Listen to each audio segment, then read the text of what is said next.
Oh, merci Seigneur ce soir. Merci Jésus-Christ de Nazareth ce soir. Que toute la gloire te revienne, Saint-Esprit de Dieu vivant. Toi qui es Dieu, toi qui n'as point changé, toi qui demeures éternel, je veux élever ton Saint-Nom. Je veux glorifier ton nom. Je veux te dire que tu es bon. Je veux te dire que tu es le véritable.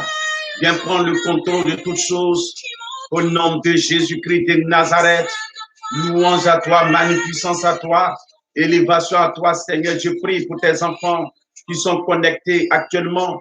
Je veux élever ton Saint-Nom. Je veux glorifier ton nom.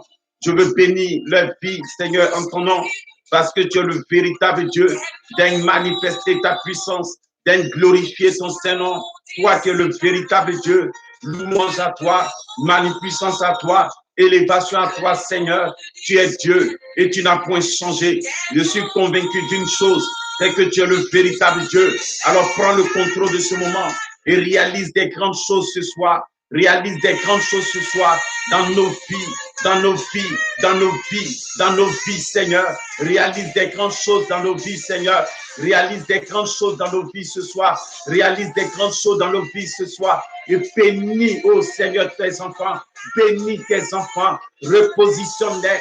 Restaure-les, Seigneur. Et étends ta main puissante. Parce que c'est toi qui es Dieu. Parce que c'est toi qui es le Tout-Puissant.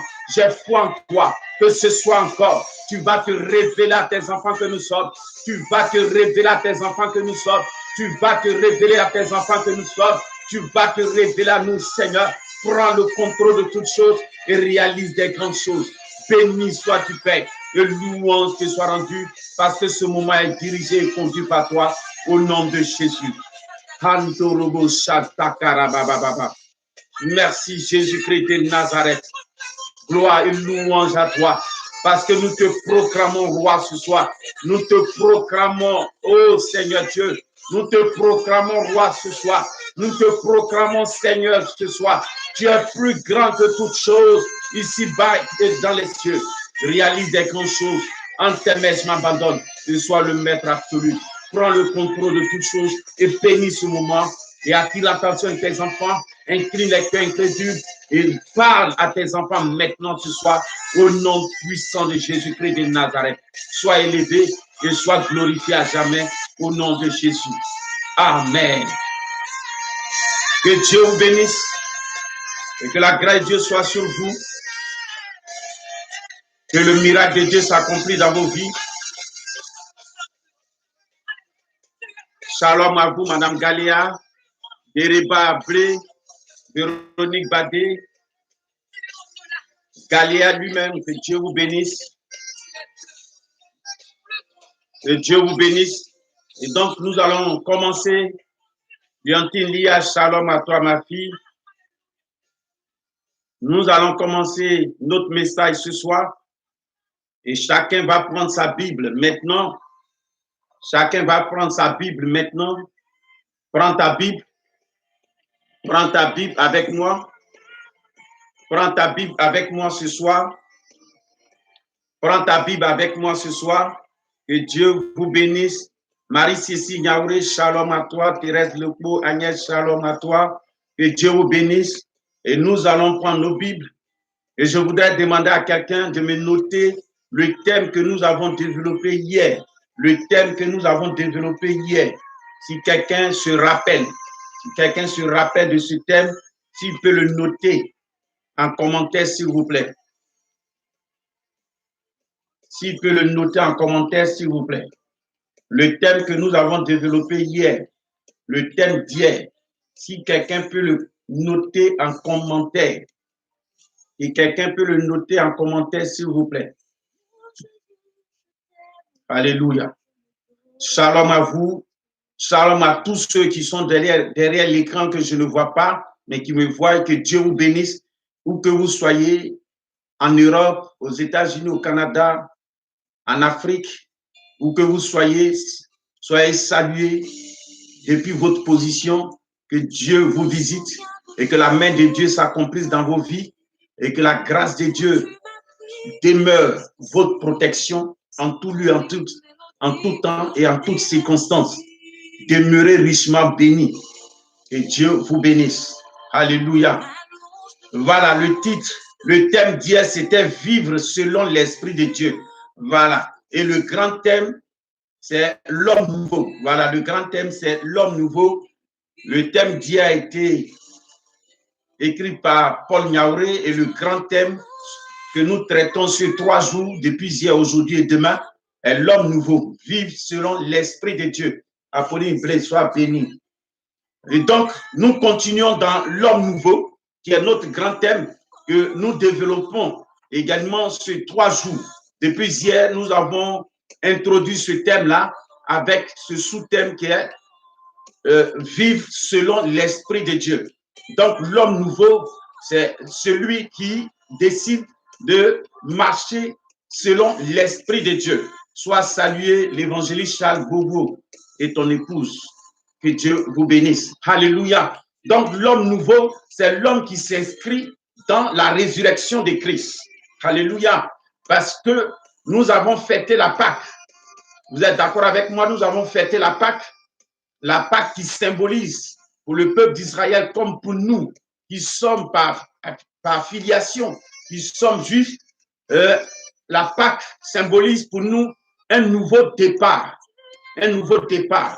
Donc, dans un nouveau départ, Dieu a besoin des hommes nouveaux. Et non pas des personnes qui continuent de marcher selon leur vieille nature, leur ancienne nature. Et Dieu voudrait que nous marchions en nouveauté de vie. Et donc, d'où l'homme nouveau. Alléluia. L'homme nouveau, c'est celui qui a décidé de marcher, d'honorer en quelque sorte, d'honorer Dieu. C'est celui qui est appelé fils de Dieu. C'est celui qui est appelé fille de Dieu. Parce que tous ne sont pas appelés fils de Dieu. Toutes ne sont pas appelées filles de Dieu. C'est l'homme nouveau qui est appelé fils de Dieu ou fille de Dieu. Que Dieu vous bénisse. Donc, nous allons prendre nos Bibles. Par tes pouces et tes cœurs, je veux savoir que tu as ta Bible à côté de toi. Je veux que tu prennes ta Bible avec moi. Prends ta Bible. Moi, j'ai déjà la mienne. La voici, je la montre. Voilà, Léontine lit à sa Bible. Elle a sa Bible. Qui d'autre a sa Bible? Dès que tu as ta Bible, tu mets des pouces et des cœurs. Wani Bro a sa Bible. Merci à vous pour les pouces, pour les cœurs. Encouragez. Voilà. Brigitte Niaouré a sa Bible. Et puis l'évangile Niaouré aussi a sa Bible. Je crois. Oui, que Dieu vous bénisse. Que Dieu vous bénisse. Dès que tu as ta Bible, voilà. Galia a sa Bible.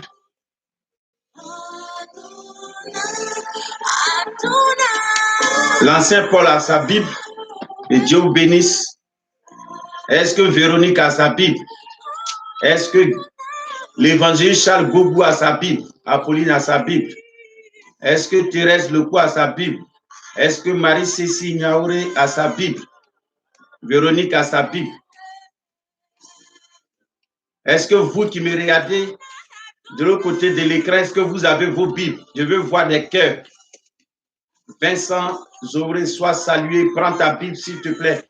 Si Vincent a sa Bible, qui me met des cœurs ou des pouces. Ok, Vincent me fait signaler qu'il a sa Bible.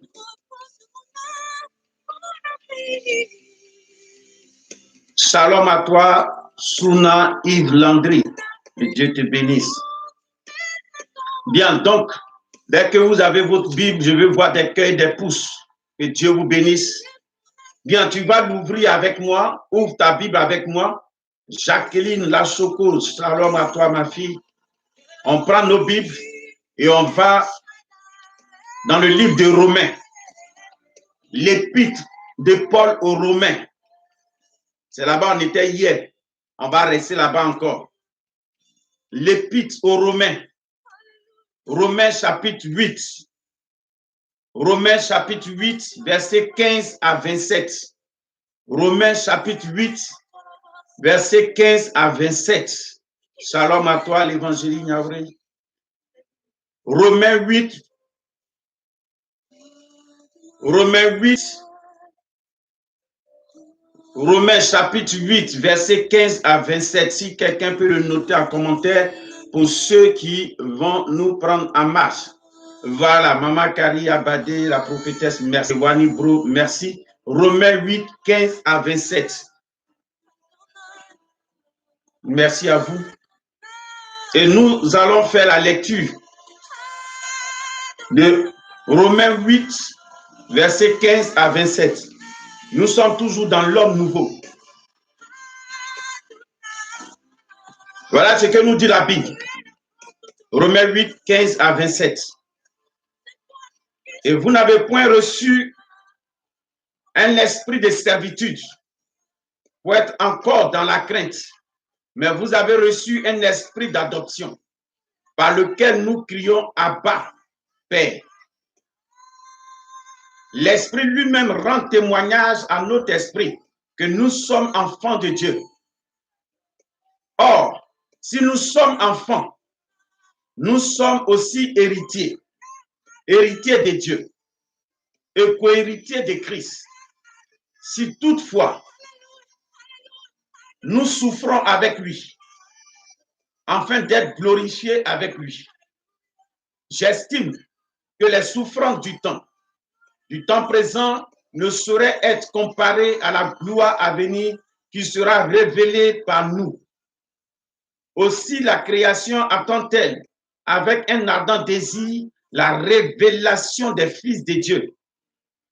Car la création a été soumise à la vanité, non de son gré, mais à cause de celui qui l'y a soumise, avec l'espérance qu'elle aussi sera affranchie de la servitude, de la corruption, pour avoir part à la liberté de la gloire des enfants de Dieu.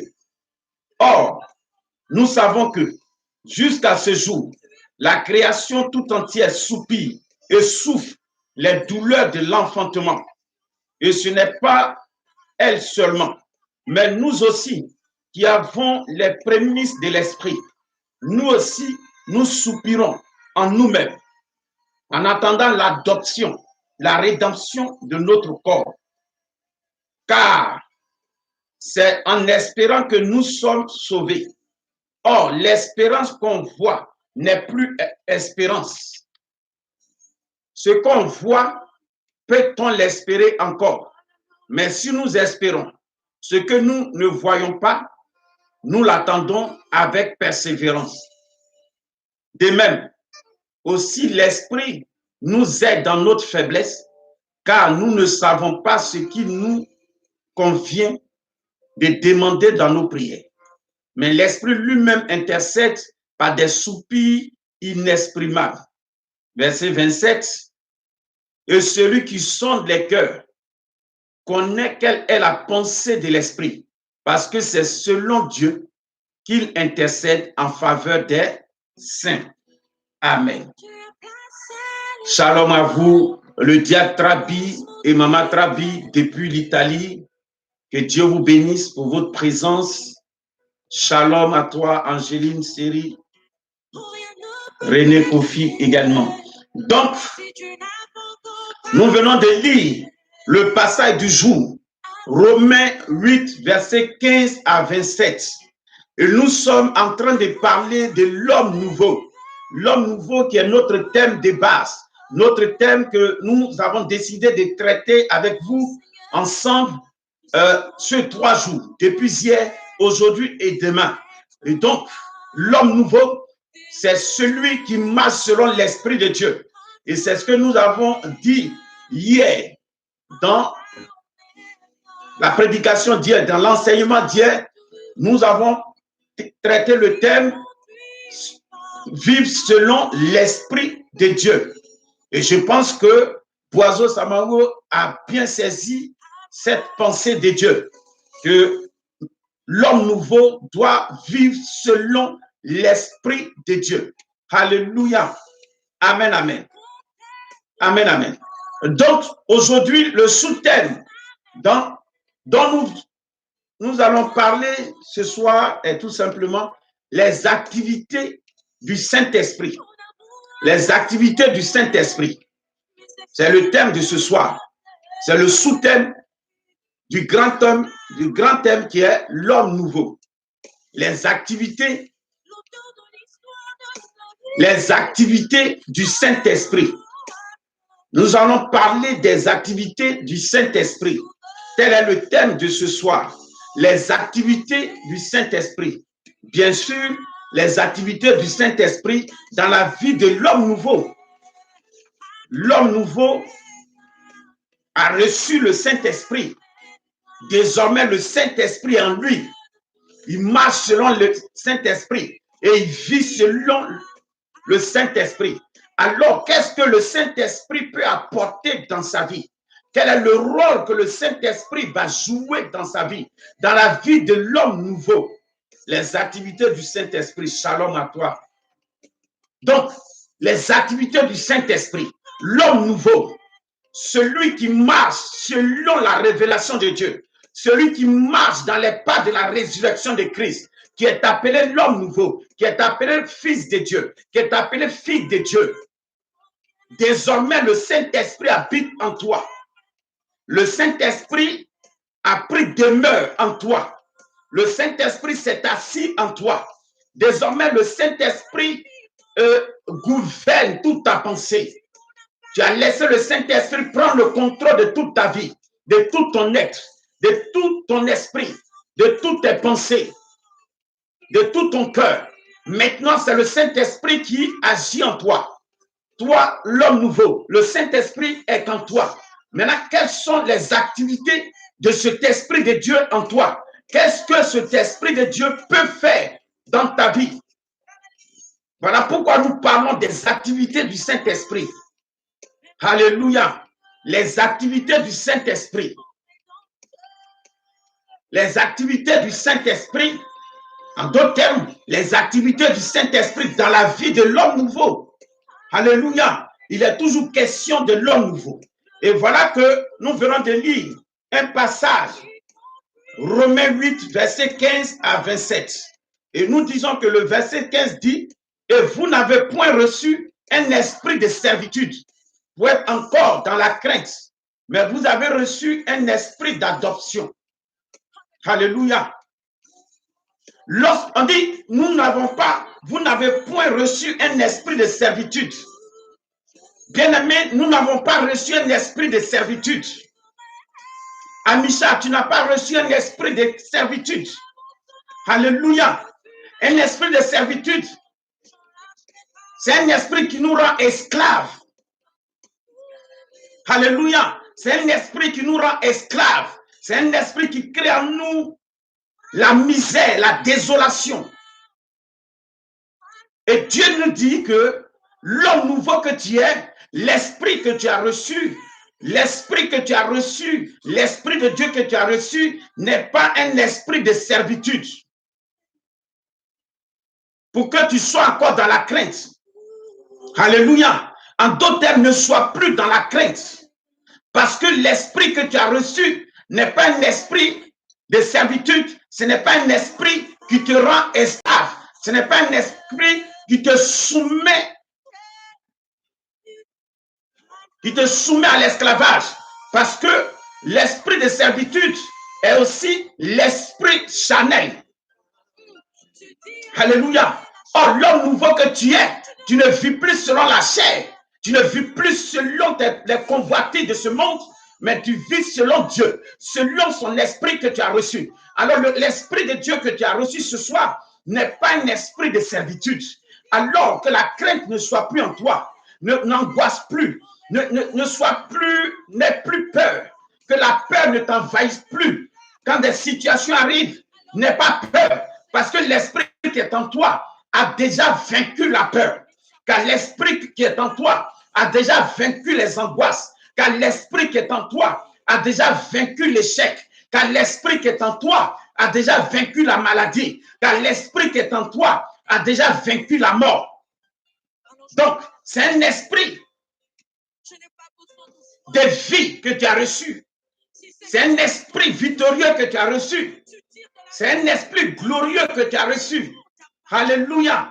C'est cela la Bible dit que vous n'avez point reçu un esprit de servitude. pour être encore dans la crainte. Mais vous avez reçu un esprit d'adoption. Un esprit d'adoption. Lorsqu'on parle de l'esprit d'adoption, un esprit d'adoption, c'est un esprit de fils adoptif qui a été adopté par le Père. Désormais, tu es un fils adoptif, tu es une fille adoptive, donc tu ne fais plus partie de ta première famille. Désormais, tu fais partie de la famille de Dieu. Donc, la crainte ne doit plus être en toi. Tous ceux qui ont le Saint-Esprit en eux, toutes celles qui ont le Saint-Esprit en elles, sont des fils ou des fils adoptifs, sont des filles adoptives. Désormais, vous avez une nouvelle famille. Et la nouvelle famille, c'est la famille de Dieu. C'est la famille de Christ. Vous avez été adoptés par Christ. Est-ce que je parle à quelqu'un? Alléluia. Dès l'instant où tu as été adopté par le Père, tu as les mêmes droits que le Fils unique de l'Éternel. Tu as les mêmes droits. Le Fils adoptif a le même droit que le Fils biologique du Père. Donc, dès l'instant où tu as reçu un esprit d'adoption, c'est que tu as été adopté comme un fils adoptif ou une fille adoptive. Donc, tu obtiens automatiquement le même droit que le fils biologique. Je suis en train de dire à quelqu'un que tu obtiens le même droit, tu as le même droit auprès de Dieu lui-même que son propre fils. Alléluia. C'est merveilleux, bien-aimé. C'est merveilleux. C'est merveilleux d'avoir le Saint-Esprit en nous. C'est merveilleux d'avoir le Saint-Esprit en nous. Voici les activités, une des activités du Saint-Esprit. Quand tu as le Saint-Esprit en toi, tu deviens un fils adoptif. Tu deviens une fille adoptive. Et tu obtiens automatiquement le même droit que le fils. J'ai dit à quelqu'un que tu as le même droit que le fils. Tu as le même droit que le fils de Dieu. Dieu te traite de la même manière qu'il traite son propre fils. Il ne te traite pas différemment. Parce que quand il te regarde depuis son trône, quand il regarde, il jette un coup d'œil sur la terre et qu'il te voit, il voit en toi l'Esprit de Dieu. Donc, il se reconnaît en toi. Il se reconnaît automatiquement en toi. Donc, il te traite de la même manière qu'il traite son fils. Ça, c'est une des activités du Saint-Esprit. Dieu ne te traite pas autrement. Il te traite de la même manière que son propre fils. Parce qu'en toi se trouve l'Esprit de Dieu. Parce qu'en son fils se trouve l'Esprit de Dieu. Quand il était sur la terre, en lui se trouvait le Saint-Esprit.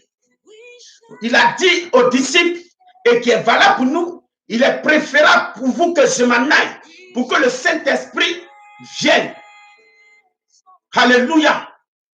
Pour que l'Éternel, pour que le Dieu le Père puisse se reconnaître en vous. Si tu n'as pas le Saint-Esprit en toi, si le Saint-Esprit n'habite pas en toi, l'Éternel ne se reconnaît pas en toi. Donc, l'une des activités du Saint-Esprit en nous, dans la vie de l'homme nouveau, c'est qu'il nous donne le même droit que le Fils. Alléluia. Vous êtes d'accord avec moi que quand tu adoptes un enfant, il a le même droit que comme ton propre fils. Il a le même droit que ton propre fils. Il obtient, si tu n'avais pas d'enfant et que tu adoptes un enfant, tu donnes le même droit à cet enfant comme s'il était sorti de toi-même. Et donc, quand le Saint-Esprit habite en nous, Dieu nous traite comme si on était sorti de lui. Comme il a dit à Jésus, celui-ci est mon fils bien-aimé en qui j'ai mis toute mon affection. Voilà pourquoi, quand tu marches dans la vallée de l'homme de la mort, l'Éternel vient à ton secours et il vient te faire sortir de l'homme de la mort, de cette vallée. En d'autres termes, des difficultés. Quand tu cries à lui, il attend tes cris parce qu'il se reconnaît en toi. Il se reconnaît en toi. Voilà pourquoi quand tu cries à lui, quand ça ne va pas et que tu cries en lui, il te répond. Il a dit dans Psaume 50, verset 15, il dit, invoque-moi au jour de ta détresse, je te répondrai et tu me glorifieras. Il va te répondre. Tu vas soumettre tes requêtes à Dieu. Et Dieu va attendre tes cris. Pourquoi? Pourquoi il te dit de l'invoquer au jour de ta détresse? Parce qu'il se reconnaît en toi. Il dit, je te répondrai. Il n'a pas dit, je vais réfléchir pour te répondre. Mais il dit, je te répondrai. Si tu m'invoques, quand tu seras dans les moments difficiles, quand tu seras dans les moments où les hommes vont t'abandonner, où les hommes vont te tourner le dos, où tu ne sais plus à quel sein se vouer, tu n'as plus d'espoir, où tu vois que le désespoir est en train de t'envahir, où tu vois que toutes les personnes qui pouvaient t'apporter de l'aide ont refusé de le faire. Et quand tu vas te tourner vers Dieu, c'est en ce moment-là, il te dit, invoque-moi le jour de ta détresse. C'est ce que Dieu appelle la détresse. La détresse, c'est quand rien ne va. C'est quand tu n'as plus de secours. C'est quand ceux qui pouvaient te secourir refusent de le faire. C'est quand les gens qui pouvaient t'aider refusent de t'aider. C'est en ce moment-là, on parle de la détresse. La détresse vient quand on n'a plus de secours. Alléluia. La détresse vient quand les hommes disent, on ne peut rien faire pour toi.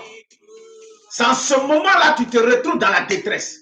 Et c'est en ce moment-là que Dieu dit, invoque-moi. Il dit, invoque-moi, homme nouveau, invoque-moi. Et moi, l'Éternel, je te répondrai. Parce que je te reconnais comme mon fils. Parce que je te reconnais comme ma fille. Alors, invoque-moi.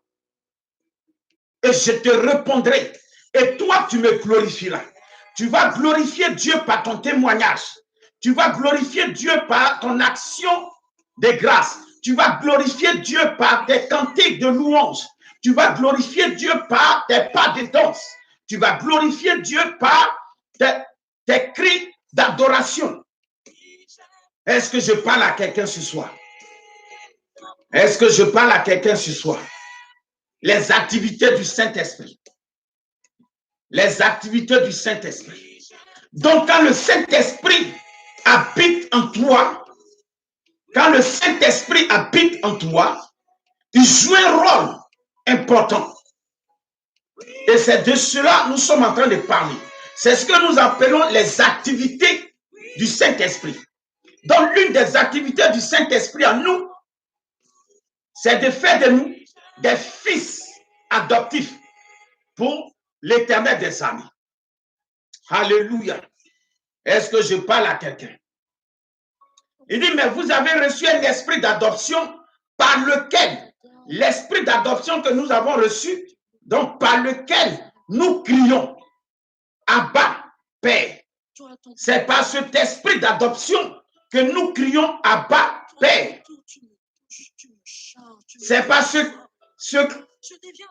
c'est par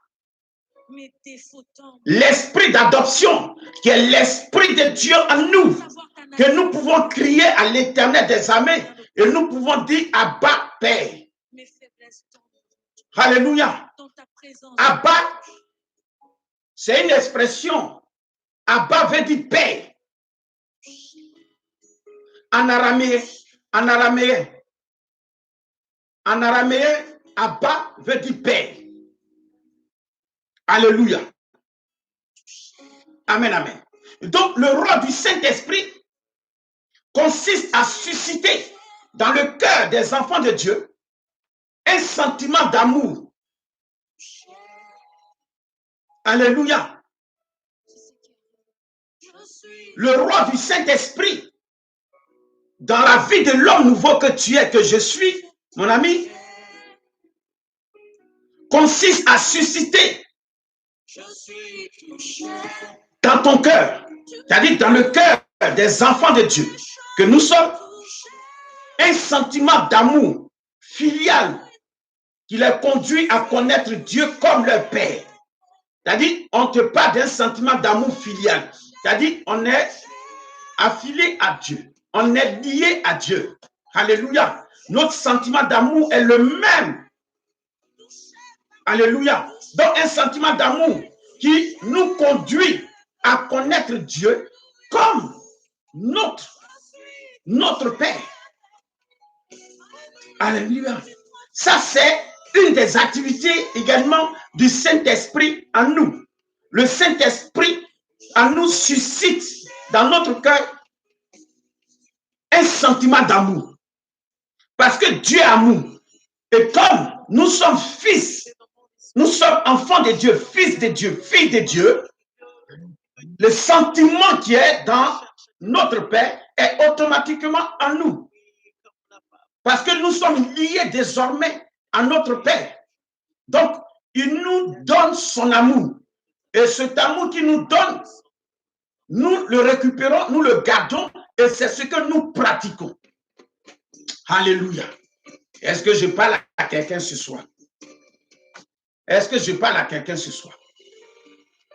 Donc, une des activités encore du Saint-Esprit, non seulement il fait de toi un fils adoptif, mais encore, il va susciter en toi un sentiment d'amour. Il va susciter en toi un sentiment d'amour. Quand tu as le Saint-Esprit en toi, il y a l'amour qui domine en toi. La haine n'a plus sa place en toi.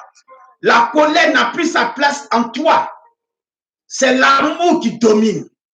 Parce que ce qui gouverne notre Père, c'est l'amour. Donc, tu ne peux plus détester ton prochain. Tu ne peux plus avoir de la haine pour ton prochain. Tu dois l'aimer comme toi-même. Alléluia. Tu dois l'aimer comme toi-même. Parce qu'en toi se trouve un esprit d'adoption, qui est le Saint-Esprit. C'est le Saint-Esprit qui te dit qui fait que tu es fils de Dieu ou fille de Dieu. Donc, quand le Saint-Esprit est en toi, la haine n'a plus sa place, mon ami. Tu ne peux plus détester ton prochain. Tu dois l'aimer, quels que soient ses défauts, quelles que soient ses qualités, tu dois l'aimer. Tu dois l'aimer. Tu dois l'aimer. C'est un amour filial. Alléluia. Tu dois l'aimer, quel que soit ce qu'il est, quels que soient ses défauts, quelles que soient ses qualités. Il ne faut pas regarder à ses qualités pour l'aimer, mais regarde aussi à ses défauts pour l'aimer. Aime-le par rapport à ses défauts. Parce que quand tu vas l'aimer, il pourra transformer ses défauts en qualité. Est-ce que je parle à quelqu'un ce soir? Les activités du Saint-Esprit. En d'autres termes, dans la vie de l'homme nouveau. Dans la vie de l'homme nouveau. Les activités du Saint-Esprit. Donc, l'expression Abba, qui veut dire Père, était le terme que Jésus employait lorsqu'il se référait à son Père céleste. Quand il voulait parler de son Père céleste, il utilisait le terme Abba quand il veut parler de son Père céleste. Or, l'esprit que nous avons reçu, qui est un esprit d'adoption, c'est par ce même esprit que nous aussi, on peut crier Abba. Nous aussi, en parlant de Dieu le Père, on peut parler, on peut dire Abba. Parce qu'on a le même droit que le Fils. Quand Jésus voulait parler du Père, de son Père céleste, il disait Abba. Il utilisait le terme Abba. Le Saint-Esprit qui habite désormais en toi, toi aussi, à partir de cet esprit de Dieu qui est en toi, toi aussi, si tu veux t'adresser au Père céleste, tu peux aussi dire Abba. C'est pourquoi la Bible dit, mais vous avez reçu un esprit d'adoption par lequel nous crions Abba. Alléluia. Donc tu obtiens le même droit que le Fils. Prophétesse Hélène Guesson, tu obtiens le même droit que le Fils. Donc toi aussi, tu peux employer le terme Abba lorsque tu t'adresses au Père céleste. comme Jésus le faisait en son temps. Alléluia. Est-ce que quelqu'un peut me mettre des pouces et des cœurs, s'il vous plaît? Tous ceux qui sont derrière l'écran, mettez-moi des pouces et des cœurs, s'il vous plaît. Alléluia. Donc toi aussi, aujourd'hui, tu peux utiliser, employer ce terme Abba. Alléluia. Et donc, partant de là, nous pouvons dire quoi? Nous pouvons dire que la combinaison des deux expressions, Abba et Père, exprime la profondeur de l'intimité. La combinaison des deux termes, c'est-à-dire Abba, Père, exprime l'intensité de l'intimité. Exprime la profondeur de l'intimité de Jésus et du Père Céleste. Donc toi aussi, tu peux utiliser, combiner les deux termes, Abba et Père. Parce que ces deux termes expriment la profondeur de l'intimité. C'est-à-dire, c'est ceux qui sont en intimité avec Dieu, le Père, qui puissent employer l'expression ou le terme Abba, Père. Si tu n'es pas en intimité, s'il n'y a pas d'intimité entre toi et Dieu, tu ne peux pas l'utiliser. Abba, Père. Alléluia. Parce que ça exprime la profondeur de l'intimité. Ça exprime la profondeur de l'intensité de l'émotion. Ça exprime également la profondeur de la ferveur, de la chaleur et de la confiance. Alléluia. Ça exprime, ces deux termes expriment la profondeur de la confiance par laquelle l'Esprit nous conduit à crier à Dieu.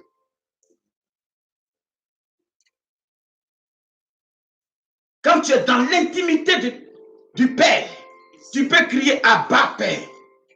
Tu peux l'appeler Abba. Ça montre que tu as une intimité profonde avec lui. Mais ceux qui n'ont pas d'intimité profonde avec Dieu ne peuvent pas utiliser ce terme. Jésus l'utilisait parce que lui, il avait une profonde intimité avec le Père. Mais l'Esprit de Dieu que tu as reçu, l'Esprit, le Saint-Esprit qui désormais habite en toi et qui fait de toi un homme nouveau, va t'introduire dans l'intimité profonde de Dieu. Et à partir de là, tu peux employer les termes Abba, Père. Est-ce que je parle à quelqu'un? Alléluia. Est-ce que quelqu'un peut me mettre les cœurs, s'il vous plaît?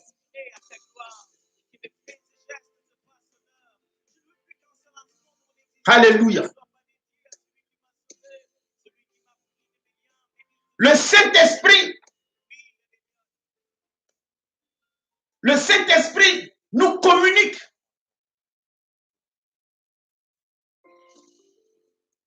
Il nous communique l'assurance.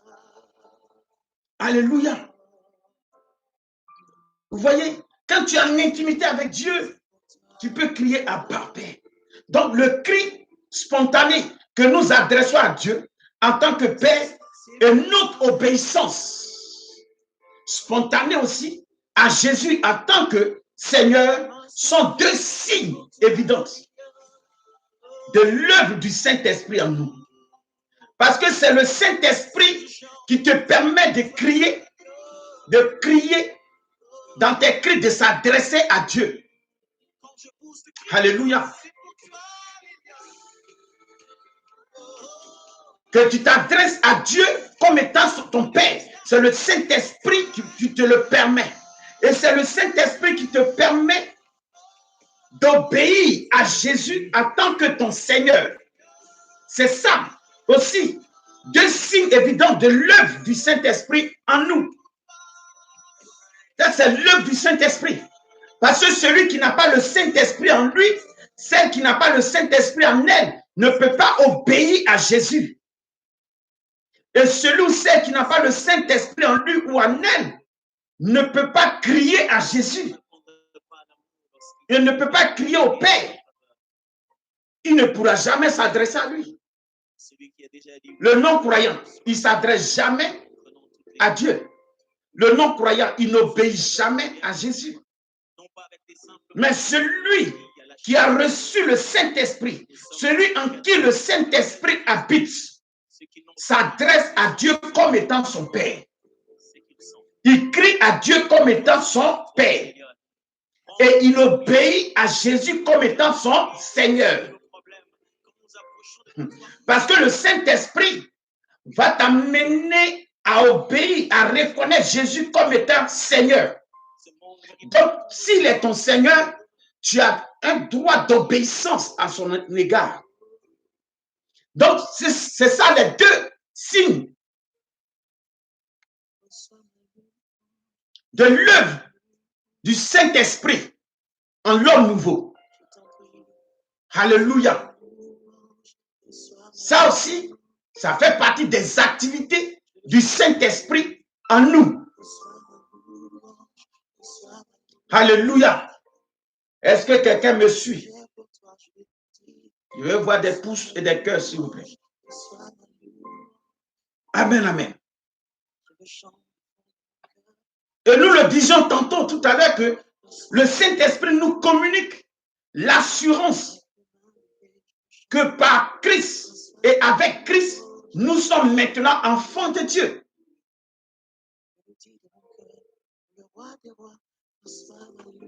Donc le Saint-Esprit nous communique cette assurance-là. Nous avons l'assurance que par Christ et avec Christ, nous sommes enfants de Dieu. Et c'est le Saint-Esprit qui nous donne cette assurance d'être enfants de Dieu. C'est le Saint-Esprit dans ses activités qui nous donne l'assurance d'être un enfant de Dieu. Quand tu as le Saint-Esprit en toi, Dieu te reconnaît comme son fils. Donc, à partir du Saint-Esprit en toi, Dieu t'appelle son fils. Donc, tu es appelé fils de Dieu, enfant de Dieu. Par Christ, tu es enfant de Dieu. Avec Christ, tu es enfant de Dieu. Amen, amen. Par la résurrection de Christ, tu es enfant de Dieu. Avec Christ, tu es enfant de Dieu. Parce qu'en toi se trouve le Saint-Esprit. Donc le Saint-Esprit qui habite en toi fait de toi un enfant de Dieu. Alléluia. Alléluia. Amen, amen. Est-ce que quelqu'un me comprend? L'homme nouveau. Les activités du Saint-Esprit dans notre vie. C'est de ça il s'agit. Alléluia. C'est de ça il s'agit ce soir. Le Saint-Esprit nous fait réaliser que Christ nous a aimés et qu'il nous aime encore et qu'il vit pour nous dans les cieux en tant que médiateur. Et c'est le Saint-Esprit, c'est l'œuvre du Saint-Esprit. C'est le Saint-Esprit qui nous fait réaliser qui nous fait comprendre que Christ nous a aimés. C'est parce qu'il nous a aimés qu'il a accepté d'aller à la croix de Golgotha pour porter nos fardeaux, pour porter nos crimes, pour porter nos péchés. C'est parce qu'il nous a aimés qu'il a posé un tel acte à la croix de Golgotha. Sa présence à la croix de Golgotha, comme un malfaiteur, comme un bandit, comme un brigand, montre l'amour qu'il avait pour nous. Et ce même Christ continue de nous aimer. Il nous aime encore. Voilà pourquoi il est ressuscité. Et qu'il vit après la résurrection. Et c'est parce qu'il nous aime qu'il vit pour nous dans les cieux, comme étant aujourd'hui un médiateur. C'est lui qui sert d'intermédiaire. C'est lui le médiateur entre Dieu le Père et nous. C'est parce qu'il nous aime. C'est ça nous disons que c'est par le Saint-Esprit. C'est le Saint-Esprit qui nous le dit. C'est le Saint-Esprit qui nous fait remarquer cela, qui nous fait réaliser cela. C'est le Saint-Esprit qui attire notre attention là-dessus pour dire que Christ nous a aimés et qu'il nous aime encore et qu'il vit pour nous dans les cieux. C'est pour nous qu'il vit dans les cieux, comme étant cette fois-ci, comme étant un médiateur. Il est le médiateur. Donc c'est lui. Qu'est-ce que le médiateur fait? Le médiateur est là pour concilier ou pour réconcilier deux entités, deux personnes, deux entreprises, deux pays, deux nations. C'est ça le rôle du médiateur. Et c'est ce rôle-là qu'il joue pour nous. Étant que Jésus joue pour toi dans les cieux, aux côtés du Père. C'est lui qui sert d'intermédiaire. Il est le médiateur entre le Père et nous. Alléluia. Il est le médiateur entre le Père et nous. Il est le médiateur entre le Père et nous. C'est parce qu'il nous aime encore. C'est parce qu'il nous aime encore. Et c'est le Saint-Esprit qui ouvre notre esprit là-dessus. C'est le Saint-Esprit qui ouvre notre entendement là-dessus. C'est le Saint-Esprit qui nous fait comprendre que Jésus nous a aimés et qu'il nous aime encore et qu'il vit pour nous dans les cieux comme étant cette fois-ci un médiateur. Donc, c'est ça la Bible dit que nul ne parvient au Père que par Christ, parce qu'il est le médiateur. Il sert des traits d'union entre le Père et nous. Il sert des traits d'union. Il sert des ponts. Il est le pont entre le Père et nous. On ne peut pas aller au Père sans passer par ce pont. Alléluia. Et c'est ça. C'est aussi l'une des activités du Saint-Esprit dans la vie de l'homme nouveau. Donc, le Saint-Esprit joue un rôle important en nous. C'est ça, il est important, mon ami, d'avoir le Saint-Esprit en soi. C'est ça, il est important, mon ami, d'aspirer au Saint-Esprit. Il faut que le Saint-Esprit habite en toi. Et quand il habite en toi, il ne faut jamais l'attrister par des choses qui sont contraires au principe du Saint-Esprit. Alléluia. Alléluia. Alléluia. Que Dieu bénisse tout le monde. Et merci pour votre présence. Alléluia. Donc, il est notre médiateur aujourd'hui. Après sa résurrection, il est monté. On va parler de l'ascension. Je ne suis pas en train de te parler de l'ascension, mais j'ai dit l'ascension. La montée fulgurante de Jésus-Christ au ciel. Et il s'est assis à la droite du Père. Et il est là en tant que médiateur. Il est le médiateur entre le Père et nous. Quand nous commettons des gaffes sur terre, le Père, lui, il veut se lever pour appliquer sa sentence. Parce que c'est œil pour œil, dent pour dent. Lui, il veut frapper. Et c'est notre médiateur qui intervient pour dire non, je vais l'amener à changer. Je vais l'amener à changer de vie. C'est le médiateur qui se lève et qui parle au Père pour dire non, je vais intervenir. Je vais parler avec lui. Je vais parler avec elle. Il va changer. Elle va changer de vie. Il va changer de vie. Donc, il plaide en quelque sorte. C'est lui qui plaide notre cas auprès du Père. Sinon, il y a longtemps, le Père nous a éliminés de la terre. Alléluia.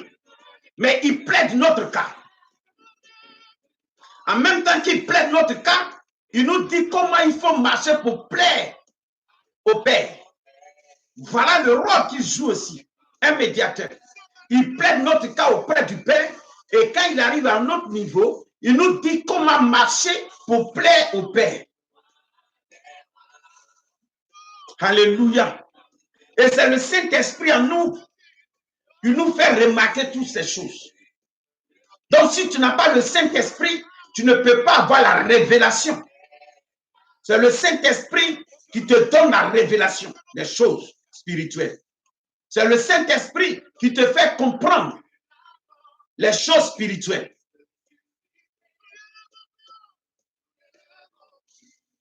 Est-ce que quelqu'un m'entend? Est-ce que quelqu'un me comprend? Alléluia.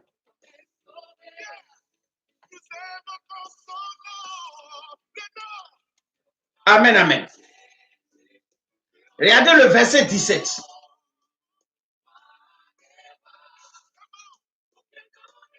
Le verset 17 dit, « Or, si nous sommes enfants, nous sommes aussi héritiers, héritiers de Dieu et co-héritiers de Christ.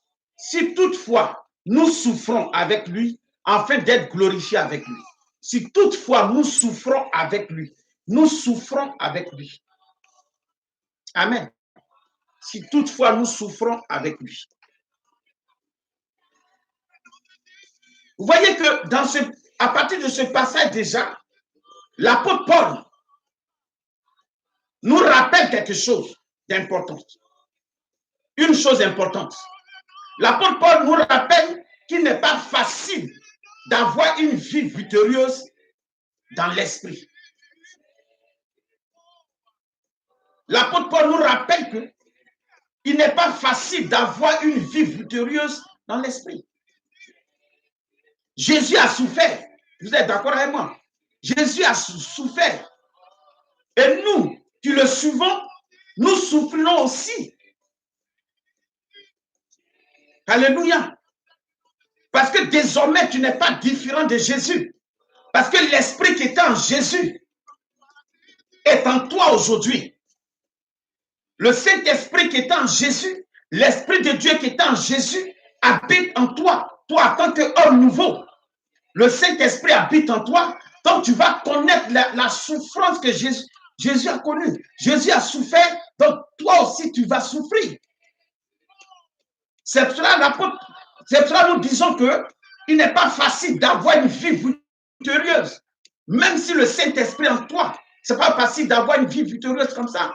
C'est-à-dire parce que le Saint-Esprit en toi, en même temps, tu arrives à la victoire. Non.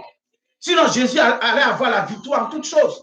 Il n'allait pas connaître la souffrance. Jésus a connu la souffrance, quand bien même que le Saint-Esprit est en lui. Donc, si toi aussi, le même esprit qui est en Jésus est en toi aujourd'hui, toi aussi, tu vas connaître les mêmes souffrances.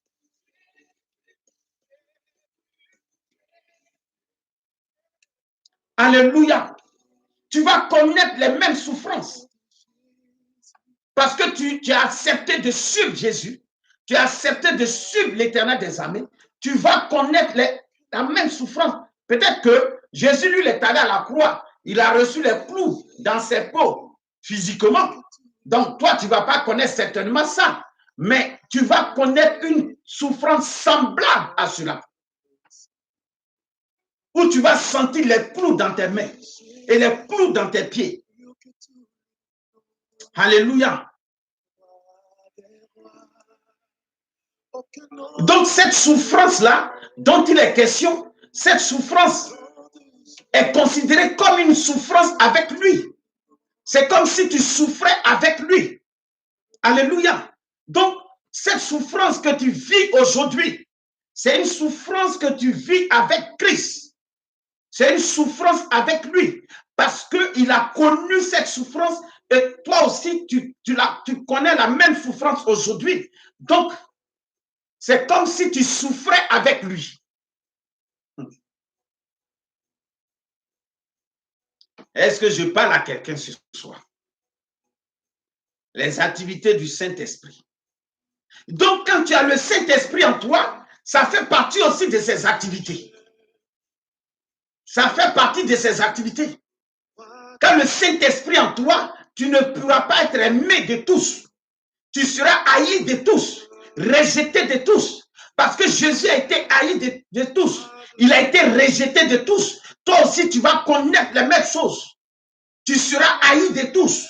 Tu seras rejeté de tous. Les gens vont cracher sur toi. Ils vont te prendre comme, on pouvait le dire, en termes terre à terre. Ils vont te prendre comme ça, fait rien. Aucune considération. Aucun respect. Tu vas aussi connaître l'humiliation. Parce que Jésus a connu cette humiliation. Toi aussi, tu vas connaître cette humiliation. C'est aussi, ça fait partie des activités du Saint-Esprit dans la vie de l'homme nouveau.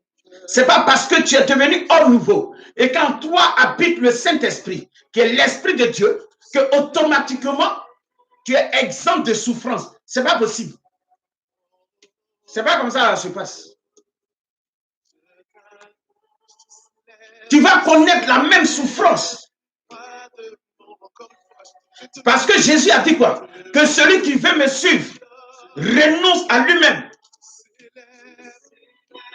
et prend sa croix. Renonce à lui-même et prend sa croix. Lui-même, il a dit que celui qui veut me suivre renonce à lui-même. Donc, renonce à ce que tu es. Renonce à ce que tu es. Moi, je suis une grande dame. Moi, je suis un grand monsieur. Moi, je suis ceci. Moi, je suis cela.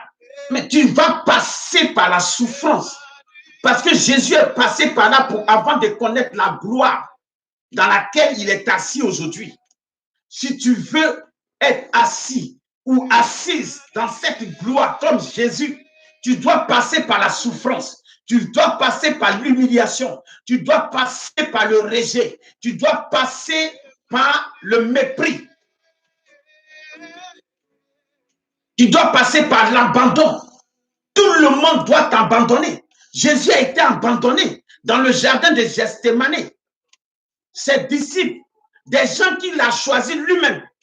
Ce n'est pas eux qui sont venus vers lui, mais des gens qu'il est allé chercher lui-même pour les équiper. Ils l'ont abandonné.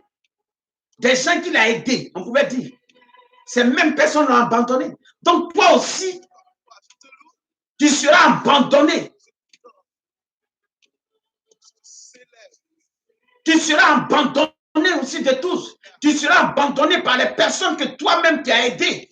Des personnes qui étaient dans des difficultés, que tu as secourues, qui aujourd'hui ils sont bien et qui t'ont tourné le dos. C'est normal parce qu'en toi habite le Saint-Esprit.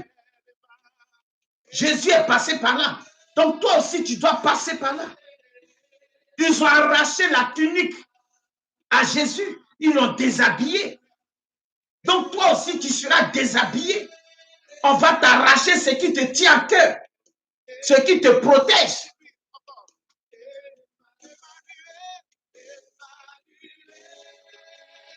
Il faille que nous comprenions les événements que nous vivons au regard de la parole de Dieu.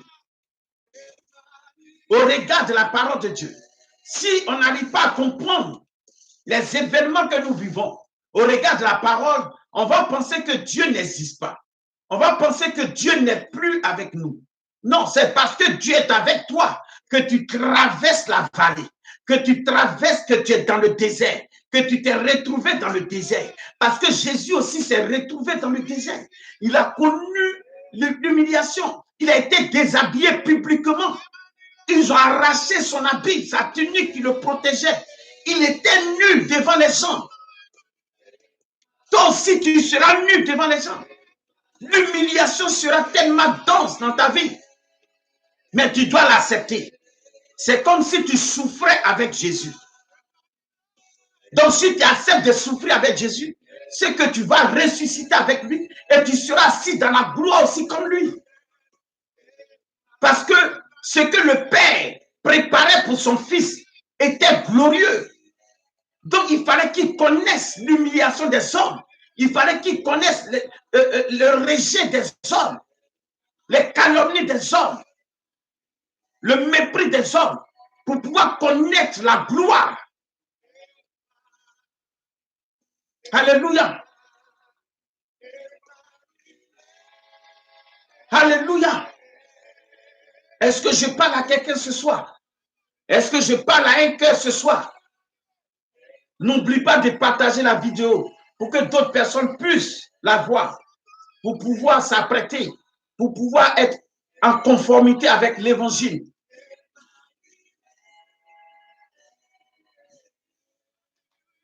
La coupe de douleur que Jésus a bu, nous aussi, nous devons la boire. Si tu estimes que le Saint-Esprit habite en toi, si tu penses que tu es devenu un homme nouveau et que tu as le Saint-Esprit en toi, qui est l'Esprit de Dieu, l'Esprit de vérité, tu vas boire la coupe de douleur comme Jésus l'a fait. Tu vas boire la coupe de douleur comme Jésus l'a fait. Ce n'est pas parce que tu as le Saint-Esprit en toi, c'est fini. Ce n'est pas parce qu'aujourd'hui tu es l'homme nouveau, alors c'est fini. Non. Regardez. Qu'est-ce que la Bible nous enseigne? Quand Jésus est sorti des eaux du baptême dans le Jourdain, quand il est sorti, la Bible dit que le Saint-Esprit est descendu sur lui sous forme d'une colombe. Le Saint-Esprit est descendu sur lui. Donc, normalement, dès l'instant où le Saint-Esprit est descendu sur lui, il devait connaître des choses glorieuses.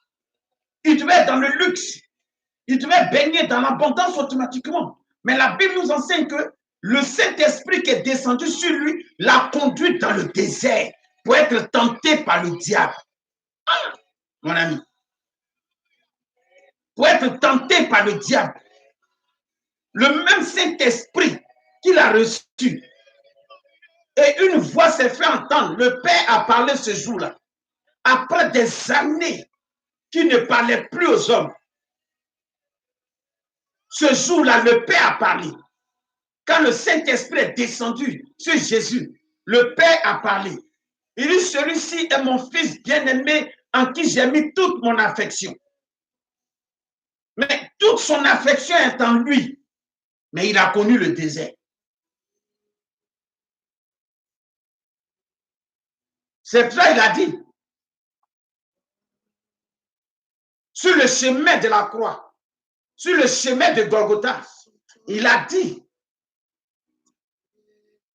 si le feu n'a pas épargné le bois vert, qu'en est-il du bois sec que nous sommes nous? Si le feu n'a pas épargné le bois vert, qu'en est-il du bois sec? Le feu. Le feu a brûlé le bois vert. Jésus qui est le bois vert. Nous qui sommes le bois sec. Mais ça, on va être enflammé en même temps. C'est ce qui se passe. Et ça nous fait mal. Mais accepte cela. De cette façon, tu es en train de souffrir avec Jésus. Tu souffres avec lui. C'est une souffrance avec lui. Parce qu'après ce moment de pleurs, après ce moment de douleur, tu vas connaître le temps de la grâce, le temps de la gloire, comme Jésus lui-même.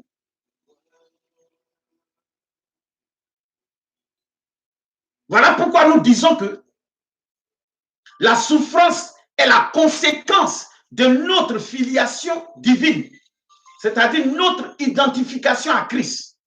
Parce qu'on s'est identifié à Christ, donc on souffre comme lui. On connaît les mêmes douleurs que lui.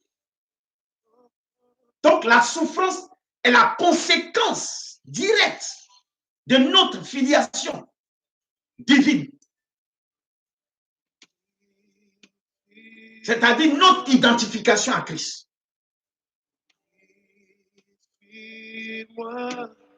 Amen, amen. Donc, à partir de là, si on est identifié à Christ, ça veut dire qu'en nous, on voit Christ. Dans la vie, en l'homme nouveau, on voit Christ. L'homme nouveau est identifié à Christ. Parce qu'en lui se trouve le Saint-Esprit. Donc, Christ est en lui automatiquement. Christ est identifié en lui automatiquement. Donc, à partir de là, ce que Christ a vécu sur la terre, tu vas vivre cela. Tu ne peux pas être épargné, mon ami. C'est pour cela que l'apôtre Paul a si bien dit que ce n'est pas facile. Ce n'est pas facile d'être appelé enfant de Dieu. Alléluia.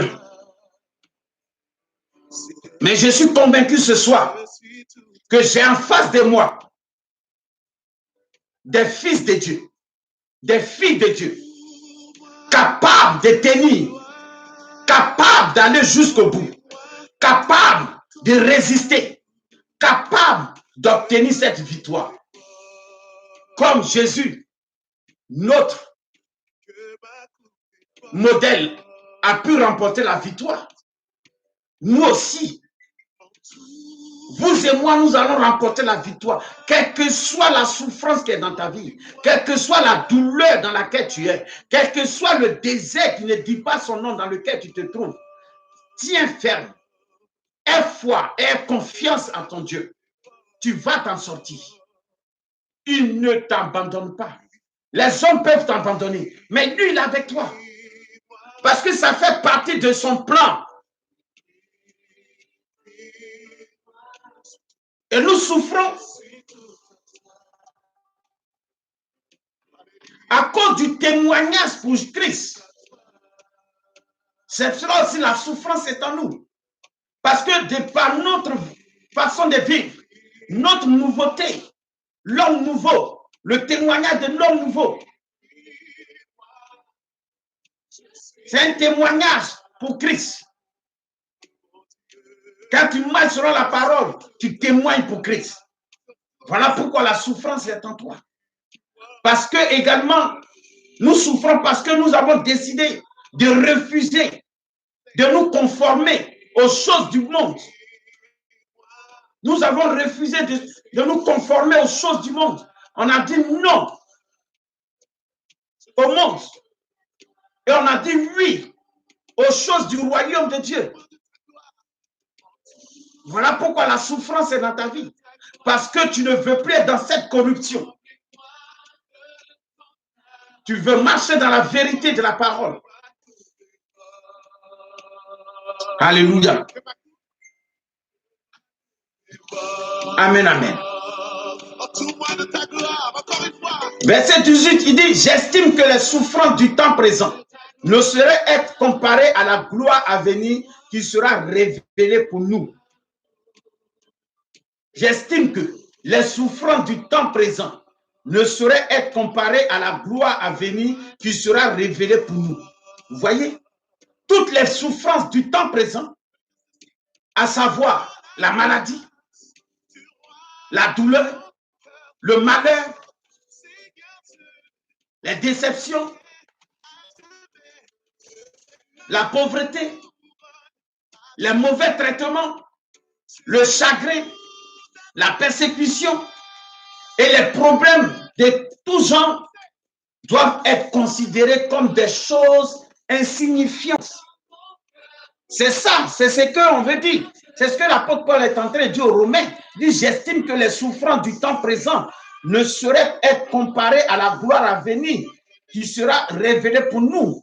Ça veut dire que toutes ces souffrances que nous venons d'énumérer, les déceptions, la pauvreté, la maladie, les mauvais traitements, le chagrin, la persécution et les problèmes en tout genre doivent être considérés comme des choses insignifiantes. Ça, c'est rien. Cette souffrance doit être considérée comme une chose insignifiante lorsqu'elles sont comparées à la bénédiction de Dieu, au privilège et à la gloire de Dieu qui seront accordés, qui te seront accordés dans le temps à venir. C'est-à-dire, Dieu est en train de préparer un autre temps. C'est le temps de gloire. Donc, ce que tu vas avoir dans le temps de gloire, à comparer à ce que tu vis, ce que tu traverses maintenant, ce que tu traverses est insignifiant. C'est insignifiant. Donc, tu dois garder la foi. Tu dois garder la foi. On te dit que traverse ce désert et après ce désert, tu vas arriver dans une ville où il y a l'abondance, où il n'y a pas de souffrance, où tu ne vas pas connaître la pauvreté, où tu ne vas pas connaître les pleurs, où tu ne vas pas connaître les déceptions, où tu ne vas pas connaître les persécutions. Mon ami, de toi à moi, tu vas prendre ton courage à 2 mains pour traverser le désert. Parce que tu as l'esprit qu'après ce désert, tu vas arriver dans une ville où il y a déjà tout en ta faveur. Donc, c'est la même chose. C'est pourquoi on dit que la souffrance de ce temps présent est une chose insignifiante. Lorsque ces souffrances-là sont comparées à la bénédiction, à l'espérance, au privilège et à la gloire de Dieu qui te seront accordés dans le temps à venir. Donc, dans le village que tu vas rencontrer où tout est déjà préparé pour toi. Je suis convaincu que toi et moi, nous allons prendre notre courage à deux mains pour traverser le désert parce qu'on a à l'esprit qu'après ce désert-là, le village où je vais arriver, il y a tout déjà à ma disposition. Donc, ça va être une source de motivation. Donc, que le temps à venir soit une source de motivation pour nous. Les bénédictions à venir soient une source de motivation pour nous pour pouvoir traverser ces moments difficiles. La gloire à venir, les privilèges à venir soient des sources de motivation pour nous, les enfants de Dieu. Nous qui avons le Saint-Esprit en nous. Et c'est le Saint-Esprit qui te fait espérer que le temps à venir sera meilleur que le temps que tu traverses. C'est l'une des activités du Saint-Esprit.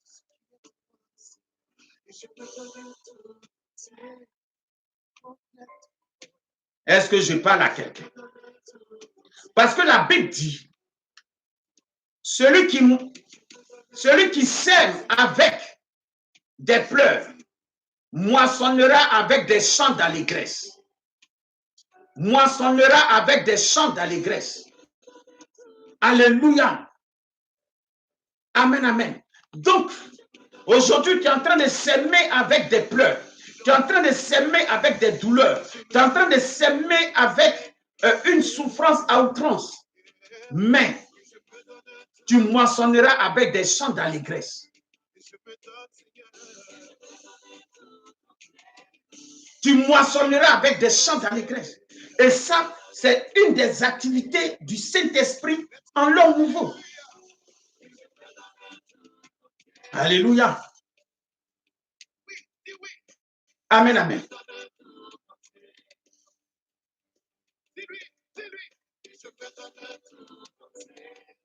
Est-ce que je parle à quelqu'un ce soir? Le verset 22 nous dit quoi? Or, nous savons que jusqu'à ce jour, la création tout entière soupire et souffre les douleurs de l'enfantement. Or, nous savons que jusqu'à ce jour, la création tout entière soupire et souffre les douleurs de l'enfantement. Amen, amen.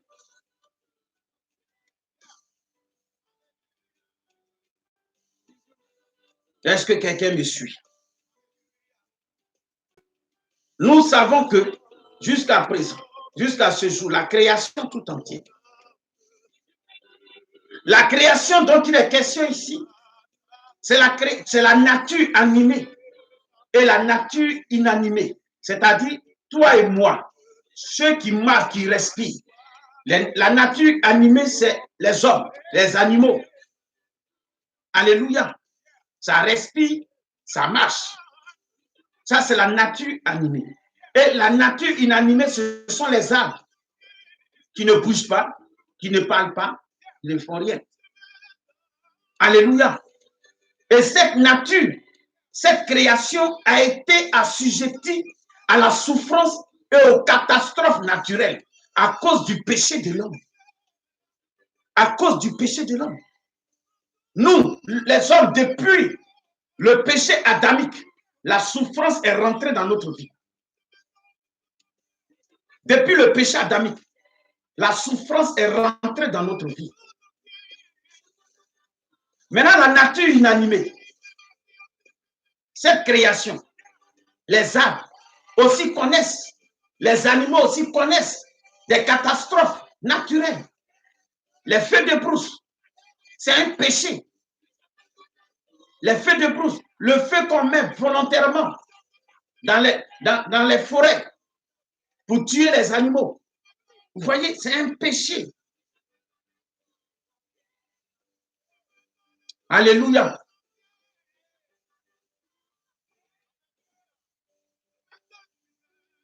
Donc, Dieu a prévu de racheter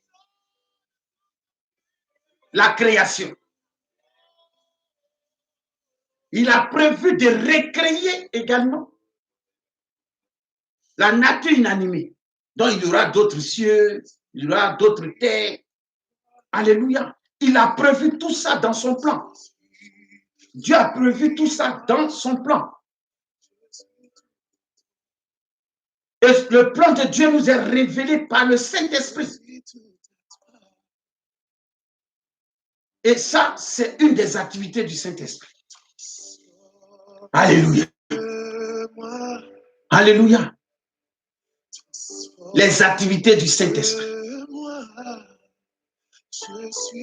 Je tire vers la fin de mon message, de mon enseignement ce soir. Et je suis convaincu que quelqu'un a saisi, a compris cette parole, cet enseignement sur les activités du Saint-Esprit dans la vie de l'homme nouveau. Le verset 23, qu'est-ce qu'il nous dit? Le verset 23 nous dit quoi? Le verset 23 dit, et ce n'est pas elle seulement, mais nous aussi qui avons les prémices de l'esprit, nous aussi nous soupirons en nous-mêmes, en attendant l'adoption, la rédemption de notre corps. Alléluia. Amen, amen. Donc, bien que l'esprit demeure en nous,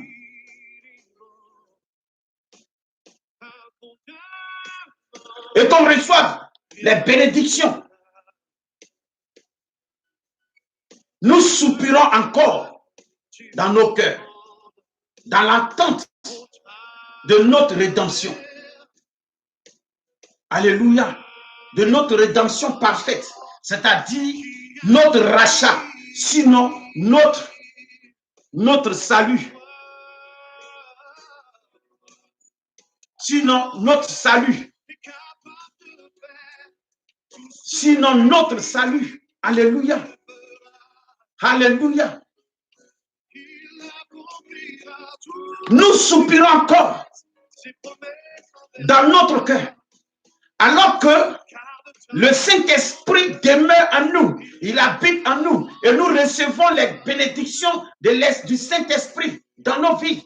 Mais malgré ça, nous soupirons encore. Nous soupirons. Mais cette fois-ci, nous soupirons dans notre cœur, dans l'attente de notre adoption parfaite, c'est-à-dire dans l'attente de notre salut. Notre salut. On soupire aujourd'hui pour le salut. On se pose 1001 questions pour dire, est-ce que je serai sauvé? Est-ce que quand l'enlèvement va arriver, je serai aussi enlevé par Christ? Quand Christ va venir, est-ce que je ferai partie? Voilà le soupir qui est en nous. L'homme nouveau. L'homme nouveau ne soupire plus des bénédictions, des grâces, mais il soupire de son salut. Son soupir est synonyme du salut qu'il attend. Ce soupir s'exprime de deux manières.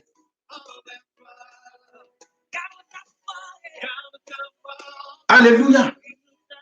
Parce que les chrétiens vivent dans un monde pécheur qui les afflige. Nous vivons dans un monde pécheur qui nous afflige, c'est-à-dire qui nous fait de la peine, qui nous chagrine, qui nous accable.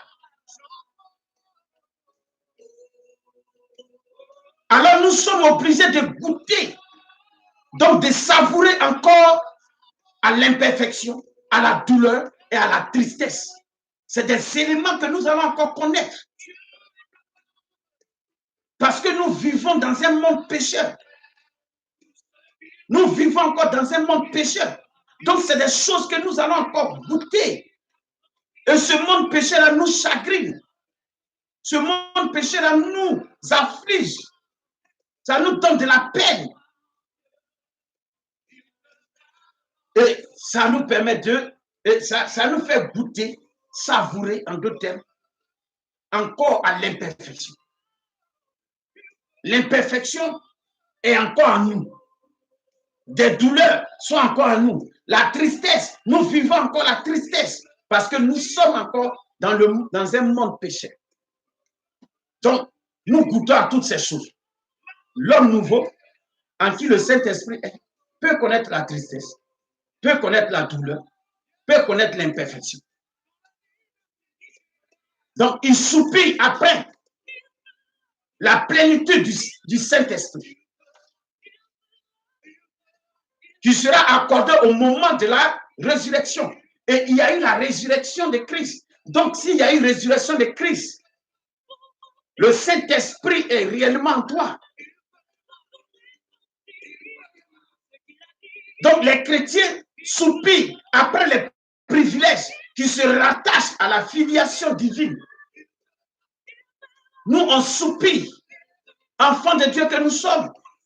Nous soupirons après les privilèges qui sont rattachés à la filiation divine, qui sont rattachés aux choses spirituelles, c'est-à-dire notre salut. Alléluia. Le but du Saint-Esprit est d'aider le chrétien dans la prière. Ça aussi, c'est une activité du Saint-Esprit.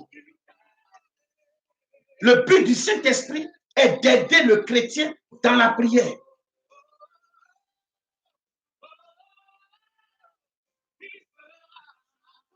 Dans la prière.